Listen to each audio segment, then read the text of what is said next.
Rekomendasi produk digital yang laku di pasaran. Simak terus. Oke sellers, untuk rekomendasi produk digital yang pertama itu adalah template Canva. Nah, saya sudah riset di beberapa marketplace teman-teman. Salah satunya saya sudah riset di Bukalapak. Nah, kalau kita searching dengan kata kunci template Canva, untuk persaingannya tidak terlalu ketat teman-teman. Teman-teman bisa lihat dan kalau kita lihat produknya juga terjual teman-teman. Artinya masih berpotensi besar untuk menjadi jasa yang terlaris di masa depan teman-teman. Dan saya yakin ini adalah salah satu jasa yang memang sangat dibutuhkan oleh orang-orang ketika menggunakan Canva. Nah, kalau kita lihat sendiri untuk user atau pengguna dari Canva itu lumayan banyak ya teman-teman. Jadi menurut saya ini adalah salah satu potensi yang sangat besar. Nah, jadi kayak gitu. Kalian bisa cek juga nanti di marketplace lain seperti Tokopedia, Shopee, Lazada atau marketplace lainnya. Kalian bisa searching aja template Canva dan kalian bisa lihat untuk persaingan dari jasa template Canva ini. Nah, jadi kayak gitu ya. Ini adalah salah satu jasa yang menurut saya sangat berpotensi teman-teman. Dan untuk jenis template-nya itu juga banyak kan di Canva. Ada yang untuk marketing, ada yang buat IG story, ada yang buat post IG, pokoknya yang tentang sosial media itu juga ada teman-teman. Banyaklah untuk template-template yang bisa kita bikin teman-teman untuk kita jual di marketplace, dan ketika ada orang yang beli template kita itu bisa digunakan di Canva-nya. Oke, kayak gitu ya. Atau kalau kalian gak jago desain, kalian bisa beli untuk template dari orang lain, kemudian kalian jual lagi. Ini cuannya besar teman-teman, karena kalian cuma cukup beli sekali doang nih jasanya, kemudian kalian bisa jual secara berkali-kali. Jadi untungnya berkali-kali lipat teman-teman. Oke, itu adalah rekomendasi produk digital yang pertama. Oke sellers, untuk produk digital yang saya rekomendasikan yang kedua itu adalah template Elementor.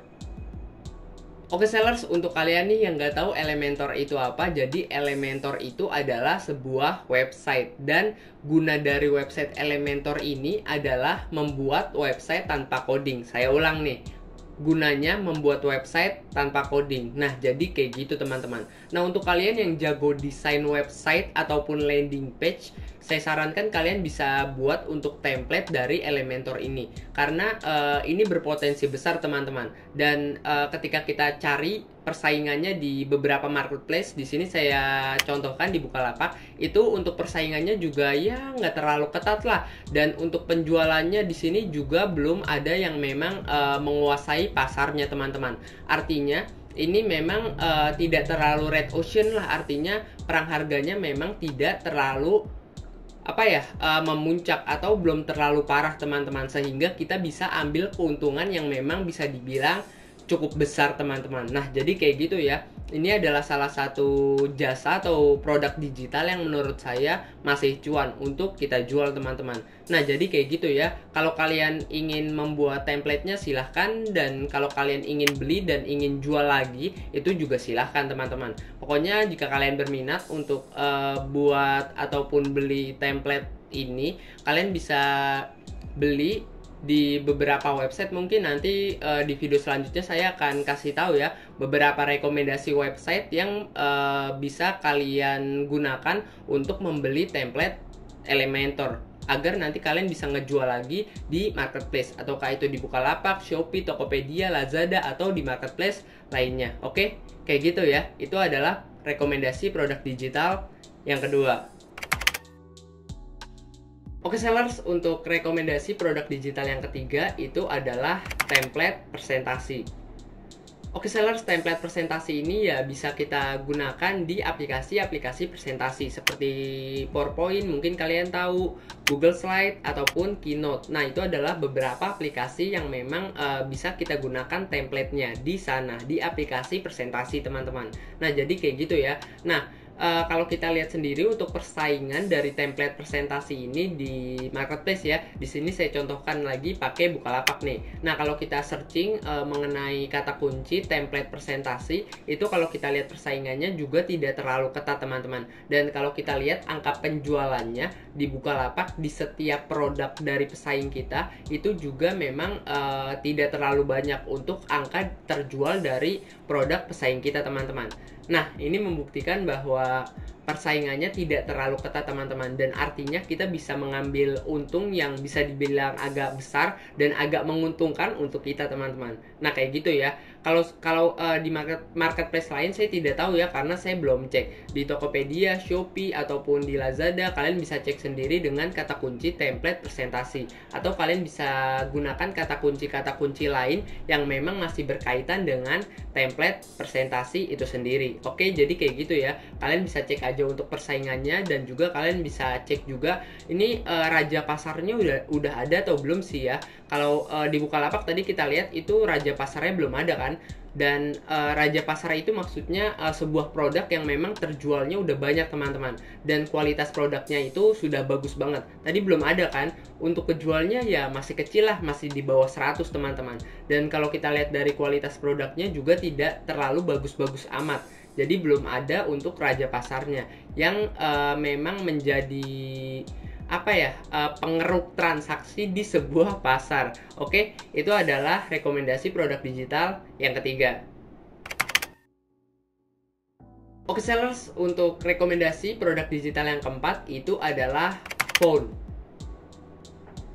Bang, phone emang masih laku ya? Kan phone tersedia di banyak aplikasi editing foto atau video. Emang masih laku ya? Itu kan tersedia gratis. Kalau kita jual emang masih laku? Oke sellers, kalau phone yang di aplikasi editing foto atau video itu phone yang memang dikhususkan untuk digunakan pribadi teman-teman, tidak bisa dijual belikan, hanya untuk digunakan pribadi teman-teman. Nah, jadi kayak gitu ya. Nah, kalau kalian jual belikan itu nanti akan ada beberapa pelanggaran yang akan dikenakan kepada kalian teman-teman. Jadi itu bahaya banget lah kalau kalian jual phone dari beberapa aplikasi editing foto atau video. Jadi kayak gitu ya. Kalian bisa lihat dulu informasinya, phone ini bisa dijual apa enggak sih, atau phone ini bisa dijual di marketplace nggak sih. Biasanya kalau kita ambil beberapa phone di Google ataupun di beberapa aplikasi editing foto atau video, itu nggak bisa dijual teman-teman. Itu hanya bisa digunakan secara pribadi. Nah, jadi kayak gitu ya. Kalian bisa buat beberapa font ya. Font itu kayak gaya dari huruf ya teman-teman. Besarnya atau gayanya itu gimana. Jadi kayak gitu teman-teman. Nah, dengan dunia digital yang sangat berkembang ini, saya yakin font akan tetap digunakan teman-teman. Karena huruf, kan gaya huruf kan. Nah, ketika dunia digital memang terus berkembang, pasti font ini memang banyak peminatnya teman-teman. Oke, jadi kayak gitu ya. Kalian bisa buat font kalian sendiri, dan atau perlu kalian bisa beli mungkin font dari beberapa web dan kalian bisa jual belikan lagi teman-teman. Tetapi ingat ya, kalian bisa cari terlebih dahulu untuk informasi bahwa font tersebut bisa dijual belikan lagi nggak sih atau nggak bisa. Nah, kalian bisa cari untuk informasi tersebut, karena itu penting banget teman-teman. Kalau kalian melanggar ketentuan atau peraturan dari beberapa font, itu akan berakibat fatal. Jadi saya informasikan kepada kalian bahwa kalian harus cari terlebih dahulu untuk info dari sebuah font, apakah bisa diperjualbelikan atau hanya untuk pribadi saja. Nah, jadi kayak gitu ya. Nah, saya akan rekap ulang nih beberapa rekomendasi produk digital yang saya rekomendasikan dan saya sebutkan tadi. Oke sellers, untuk rekomendasi produk digital yang pertama itu adalah template Canva. Nah, untuk rekomendasi produk digital yang kedua itu adalah template Elementor. Untuk yang ketiga itu adalah template presentasi, dan yang terakhir itu adalah font. Oke sellers, itu adalah beberapa rekomendasi produk digital yang bisa kalian jual di beberapa marketplace, khususnya di Bukalapak. Tadi saya sudah cek juga kan untuk persaingan dan juga angka dari terjualnya. Jadi kalau kalian ingin berjualan di Bukalapak produk digitalnya, saya sarankan untuk keempat ini nih, karena saya sudah riset juga teman-teman, dan ini adalah bagus lah untuk keempat produk digital ini karena saya sudah riset sendiri. Kalau kalian tidak percaya, kalian bisa riset sendiri di Bukalapak. Oke, jadi kayak gitu aja untuk video kali ini. Sekian dari saya Ahmad Hidayat. Terima kasih. Mantap.